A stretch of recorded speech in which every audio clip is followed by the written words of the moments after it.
Welcome back, dear friends. Today we're entering a realm that is both fascinating and transformative, an exploration of the so-called fifth dimension. You may have heard whispers of it through spiritual communities or metaphysical teachings. Perhaps you've come across the idea that only one of the global population is truly living in the fifth dimensional state of consciousness. The rest of humanity remains entangled in the illusions and limitations of the three-dimensional world. But what does that really mean? What is the fifth dimension? Why is it so elusive?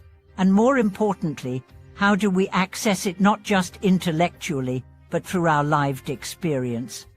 Let's begin by examining our current reality. Most people live within what we call the three-dimensional world, a realm governed by space, time, physical matter, and duality. In this world, we operate based on logic, perception through the five senses, and an overwhelming attachment to forms, identities, and roles. This is the world of labels: right and wrong, good and bad, success and failure. It's a world obsessed with control, comparison, and competition. The more we anchor ourselves in this dimension, the more we become prisoners of fear, scarcity, and constant striving. But consciousness doesn't end at three dimensions. In fact, the human soul is multidimensional by nature. We are not meant to be caged within linear time or limited perspectives. The fifth dimension is not a physical place, it's a state of being, a frequency of awareness, a paradigm of unity, love, and higher intelligence. To understand the fifth dimension, let's briefly contrast the dimensions of awareness. In the third dimension, we believe that reality is fixed and that we are separate from everything else. We view the world through ego, a lens that filters everything through personal gain, identity, and survival. In the fourth dimension, we begin to awaken. We start noticing synchronicities, questioning the matrix, and exploring the deeper meaning behind our existence. We become more aware of energy, intention, and the interconnectedness of events. But the fifth dimension, that is the realm where separation dissolves entirely. In the fifth dimension, duality collapses. You no longer see yourself as a separate type competing with the world. Instead, you perceive life through the lens of oneness. Love is not a transaction, it's your natural state. Time is no longer a straight line, it's fluid, bendable, and irrelevant to the eternal now. You don't react from fear, you respond from presence. You don't try to fix the world, you become a frequency of light that transforms it from within. So why are so few people living in this dimension? Not because it's inaccessible, but because it requires the complete deconstruction of everything the ego holds dear. Most people cling to suffering, to identity, to belief systems, to control.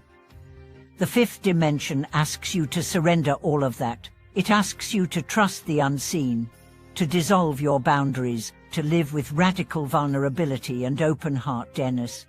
And that's terrifying to the ego. Let's be clear, entering the fifth dimension isn't about escaping reality. It's about seeing reality more clearly than ever before. It's about seeing through the illusion of form, recognizing the divine in every face, the sacred in every moment, and the perfection in every imperfection. It's about embodying that truth in your relationships, your choices, and your silence. One of the greatest shifts you will experience when moving into the fifth dimension is how you relate to pain. In the lower dimensions, pain is viewed as punishment. In the fifth dimension, pain is understood as purification. You no longer ask, "Why is this happening to me?" but rather, "What is this here to teach me?" You begin to see every trigger as a doorway, every obstacle as a mirror, every conflict as an opportunity for transcendence. And here's the secret most people miss: awakening into the fifth dimension isn't about achieving something new. It's about remembering what you already are. The fifth dimension is your natural state. You were born with it. You glimpsed it in moments of awe, in states of deep love, in childhood innocence, in spontaneous compassion. But you were conditioned to forget. The process of awakening is not linear. It's cyclical. You may touch the fifth dimension for moments, then fall back into three-dimensional reactivity. That's okay. The goal is not perfection, it's awareness. Each time you return, you bring more light. Each time you remember, you dissolve more illusion. But how do you live in the fifth dimension consistently? First, by becoming radically present. The fifth dimension only exists in the now, not in the past, not in future hopes, only here. Practice presence not just as a mental concept, but as an embodied truth. Feel your breath. Witness your thoughts. Notice the sensations in your body. The more anchored you become in presence, the more your vibration rises. Second, release judgment. The fifth dimension is a judgment-free zone. It sees through the drama, the blame, the projection. It understands that every soul is walking their own path, playing out their karmic script. Judgment lowers your frequency. Compassion elevates it. Choose understanding over opinion. Choose curiosity over condemnation. Third, align your actions with your heart. In the fifth dimension, logic serves love, not the other way around. Ask yourself daily, am I moving from fear or love? If fear, pause. If love, proceed. Let your choices reflect your soul, not your survival instinct. Fourth, honor your intuition. In the fifth dimension, your inner guidance becomes your compass. You begin to feel the energetic truth behind words, spaces, and people. You know what is aligned before your mind can analyze it. This inner knowing is not mystical, it's natural. But it requires trust. Finally, let go of the need to be understood. The fifth dimension is a lonely path in the beginning.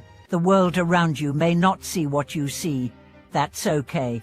You are not here to convince, you are here to embody, and your vibration will speak louder than your words ever could. We are living in a time of massive transition. The veils are thinning. More people are awakening. But awakening hurts.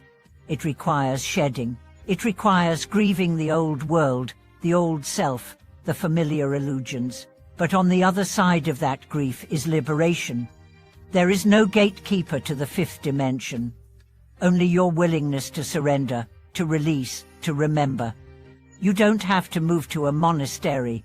You don't have to renounce your job or family. You just have to bring presence to your life, to love what is in front of you, to see the divine in the mundane. When you do that, the fifth dimension is not a destination. It becomes your home. Thank you for being here today. If you've ever felt glimpses of this expanded awareness, or if you're struggling between dimensions, know this: you are exactly where you need to be. Your journey is valid. Your awakening is unfolding perfectly. Please share your thoughts in the comments. Have you touched the fifth dimension? What changed? Let us walk this path together. And if you found value in this video, don't forget to like, subscribe, and hit the bell so you won't miss our next journey together. Until then, keep rising, keep remembering, and keep radiating the truth of who you are. Thank you for watching this video.